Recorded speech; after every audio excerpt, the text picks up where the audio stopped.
बेटा हमरी के बचा ले बेटा। देखा नहीं का हो गई, हम सबने के बांध दिलस क्यों? देखी नहीं सब का हो रहा है। खाई भी नहीं के दे।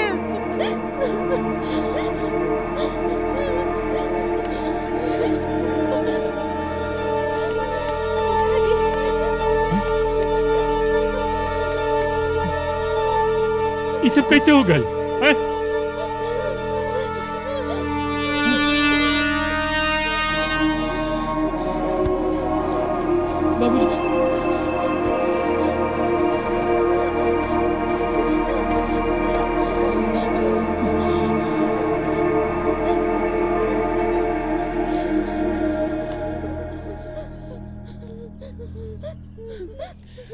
भूतनी! भूतनी! भूतनी!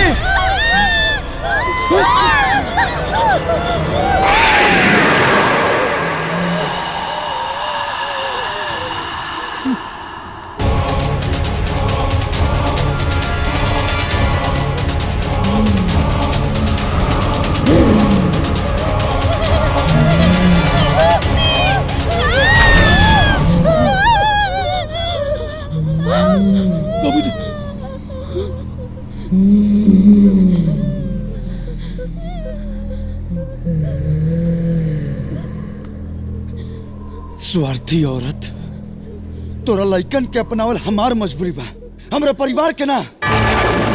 तोरा चलते हम अपन घर परिवार गांव ही तैना तई सबके नजर में हम गिर गए। कितना तकलीफ बर्दाश्त करनी कि हमरे घर परिवार के कोनो तकलीफ ना होके, कोनो खतरा ना होके। और आज अपने माई बहन भाभी और हमारे पत्नी के तू गलत कैले। का कर लेबे? जान लेबे ना तो तू जान ले ले। कहे से कि ऐसा बेकार जीवन जला से पड़े क्या मुँह जाती। और हाँ, अब 1 मिनट एक घर में तोर लइका ना रही सन। तोरा लइकन की वजह से हम अपन अनु के नहीं खो सकत। आखिर तहरा का मिलर हमार जीवन बिगाड़ के? हाँ, हमार घर में अशांति फैला के। एगो औरत होके औरत से धोखा। हम एगो औरत होके के साथे साथे एगो माई भी बानी। मरला के बाद भी आपन ममता के आगे मजबूर रहनी। हमरो एगो सुखी परिवार रहे।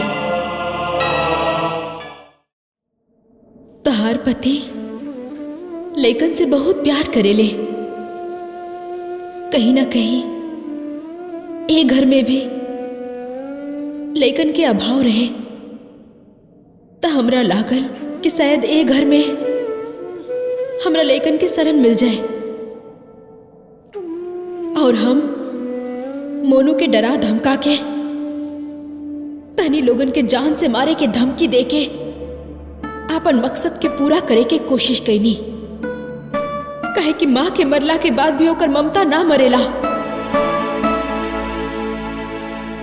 बाकी हमरा ना पता रहे कि इंसान कुकुर पाल सकेला लेकिन कोनो अनाथ बच्चा के ना।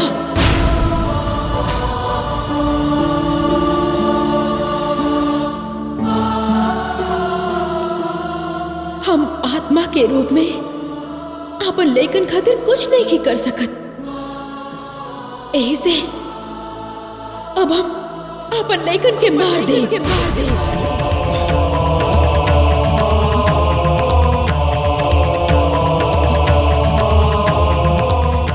फिर बच्चा भी आत्मा, माई भी आत्मा।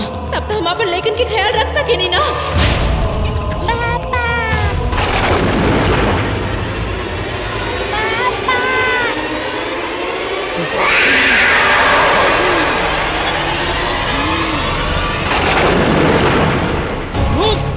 बेटा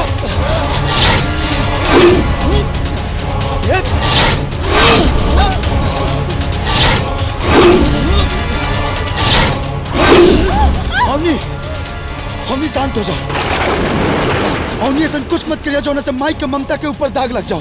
पूत का पूत हो सकेला लेकिन माता को माता ना हो सकेली। होनी प्लीज पहले उनकी बात तो सुनो।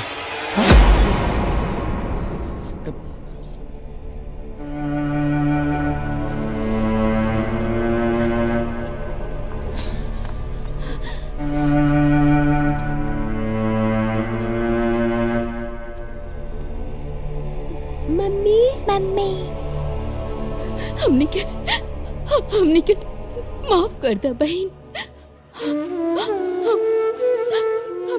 तोहर तकलीफ ना समझनी अपना पति और ये बच्चा लोग पर बहुत अत्याचार कईनी। हमरा के माफ कर दे, माफ कर दे। हे बेटा, बच्चन तो भगवान के रूप होलन। हमनी से अनजाने में एगो गलती हो गई। परिवार का मुखिया होए के नाते हम सबके तरफ से तुरंत से माफी मांगत। ही बच्चन के कुछ मत करे बेटा, कुछ मत करे। अरे सबसे गुनाहगार तो हम बानी। जौने बच्चा लोगन के बहुत सतैले बानी। अगर सजा देवे के बाद तो हमरा के दा, ये लोगन के कुछ मत करा। हमने के माफ कर दा। हमने जानबूझ के ही गलती ना कइले बानी, अनजाने में भइल बा। माफ कर दा हमने के। ए बहन, भगवान आज तक ले हमरा के एगो औलाद नहीं खन देले, लेकिन जब दुगो औलाद देले तो हमरा आँखी पर पट्टी पड़ गई और हम अपना बाबू लोग के ना पहचान पाइनी। ए भाई, अपना बाबू लोग के हमरा आचरा में डाल दो। हम अपना जान से भी ज्यादा मानम तारा बाबू लोग के। अपन आगे के पुतरी पर राख कर हम अपन आचरा पसार के तारा से मांगत रही। अपना बाबू लोग के हमरा आचरा में डाल दो। अवनी जी,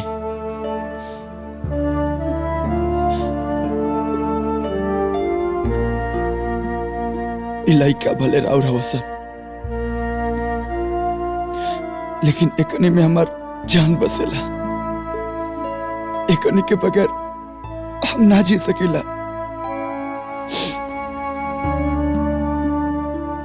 रहुआ हमरा के मार दी, लइकन सन के कुछ मत करो। पूरा घर वालन की तरफ से हम तारा से माफी मांगते हैं। माफ करता।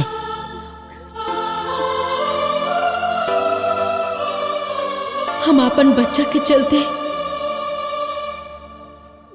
रउआ लोग पे बहुत जुल्म कैले बानी। अपन स्वार्थ में रउआ लोग के बहुत परेशान कैले बानी। हमरा के माफ कर दी लोग। मोनू जी, राउर हमरा पे बहुत एहसान बा। ये एहसान हम 7 जन्म ले ना भुलाइब।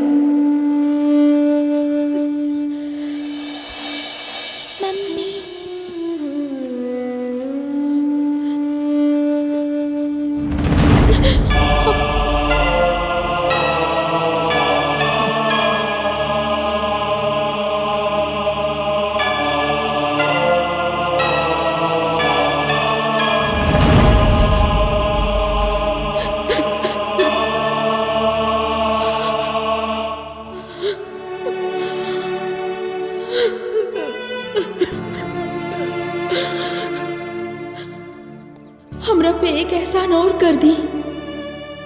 हमारे दोनों लइकन से हमरा के मुक्ति दिला दी। अब हमरा लइकन के परिवार मिल गइल बा। अब हम सुकून से जा सकिले।